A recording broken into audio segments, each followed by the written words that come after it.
عمران خان امت مسلمہ کا لیڈر ہے. انہوں نے جس طرح حضور صلی اللہ علیہ وسلم کی شان کی گستاخی کے حوالے سے جو کہ یو این میں بات کی، جو اس نے اسلام فوبیا کے حوالے سے بات کی، جو اس نے اسلام کی نمائندگی کی، اور اس وقت تو الحمدللہ طارق صاحب جو ہے نا اس کے ساتھ جو سپورٹ حاصل ہے، مذہبی جماعتوں کا بھی سپورٹ حاصل ہے اور جو نیشنلسٹ جماعت ہے اس کی بھی سپورٹ حاصل ہے. ایک آرٹیکل آیا ہے ٹائمز آف اسرائیل میں، اور اس کے اندر بڑا واضح طور پر کہا ہے کہ عمران خان صاحب پاکستان اور اسرائیل کے تعلقات کے لیے اچھے ثابت ہوں گے. انہوں نے کہیں کوئی کانٹیکٹ بھی کیا ہے کہ اگر وہ آئے، جیل سے باہر نکل آئے، تو somehow the other he'll be good اسرائیل اور پاکستان کے تعلقات کے لیے. یہ بڑا ڈیمننگ قسم کا آرٹیکل ہو سکتا ہے اسد قیصر صاحب. what are your thoughts on it؟ نہیں، مجھے تو آ رہی کہ آرٹیکل آیا جہاں بھی آیا ہے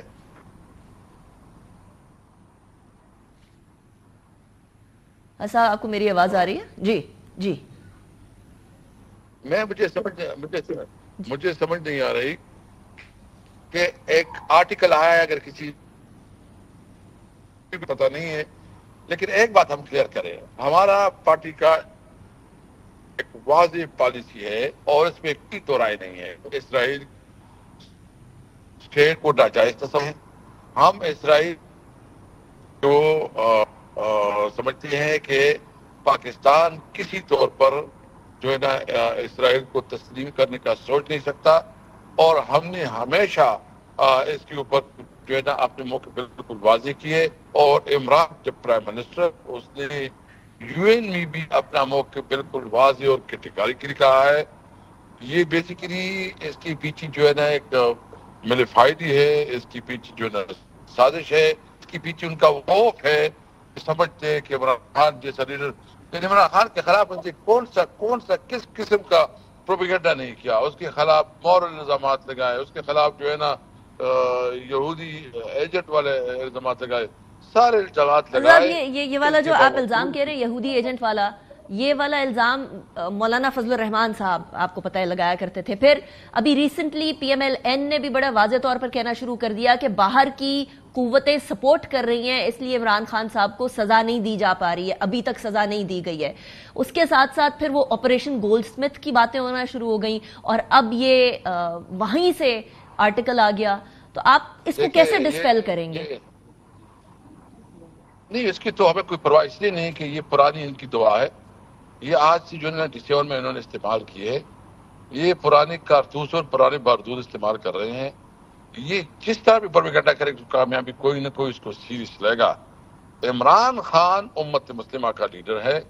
انہوں نے جس طرح حضور صلی اللہ علیہ وسلم کی شان کی گستاخی کے حوالے سے جو کہ یو این میں بات کی، جو اس نے اسلام فوبیا کے حوالے سے بات کی، جو اس نے اسلام کی نمائندگی کی، اور اس وقت تو الحمدللہ طارق صاحب جو ہے نا اس کے ساتھ جو سپورٹ حاصل ہے، مذہبی جماعتوں کا بھی سپورٹ حاصل ہے اور جو نیشنلسٹ جماعت ہے اس کی بھی سپورٹ حاصل ہے. یہ ان کی ایک کیا مسفائر ہے جو کہتے ہیں کہ خود ایک طرف کہتے ہیں کہ ہم تھوڑا ٹیمپریچر کو ڈاؤن کرنا چاہتے ہیں، اور اس کے پیچھے ایک خبر، ایک نیوز پیپر، یہ نیوز چینل چلاتی ہے اور نیوز چینل اس پہ پورا انوالو بھی ہے. پھر جو ہے نا اس کے اوپر تبصرے شروع ہے کہ بہت بڑا لوگوں کو ہائپ کریٹ کیا. کوئی اس کو سیریس نہیں لے رہا. سب سے اہم بات یہ ہے کہ یہ آئی ایم ایف کی نیچے جو سامنے انہوں نے استجا کر لیا ہے، یہ ہر جائز اور ناجائز طور پر آئی ایم ایف کے جو ان کے ساتھ سامنے جو ہے نا مطالبات رکھ رہے ہیں، اس کے سامنے جو ہے سرنڈر ہے. انہوں نے بجلی جتنی مہنگی کی جو عام آدمی کے صاحب، یہ آئی ایم ایف والی بات آپ نے امپورٹنٹ اس لیے کہی ہے کیونکہ آج اسحاق ڈار صاحب نے کہا ہے کہ جب پی ڈی ایم کی گورنمنٹ تھی تو اس ٹائم پر آئی ایم ایف نہیں چاہتا تھا کہ پاکستان ڈیفالٹ کر جائے، اور آئی ایم ایف کے سامنے سر تسلیم خم جو ہے وہ تو انفارچونیٹلی پی ٹی آئی نے بھی کیا، یہ حکومت بھی کر رہی ہے. اب یہ تو چلتا چلا آ رہا ہے. دیکھیں، ہم نے ساتھ جو ہمارے ایگریمنٹ جو ان کے جو ہے جو ملا تھا، جو خزانہ جس طرح جو ہمارے وقت میں جو سچویشن تھی، ہم نے اپنے ملک کی اکانومی بہتر کی، ہمارے ایکسپورٹ بڑھے، ہمارے جو ہے نا. صاحب آپ کی آواز کٹ گئی ہے. میرا آخری سوال ہے. گوٹ یور پوائنٹ. جی، آپ کی آواز بیچ میں کٹ گئی تھی اسد قیصر صاحب، آپ اپنا جواب بھی مکمل کر لیجیے گا. دوسرا ساتھ مجھے یہ بھی بتا دیجیے گا، مولانا فضل الرحمان صاحب کے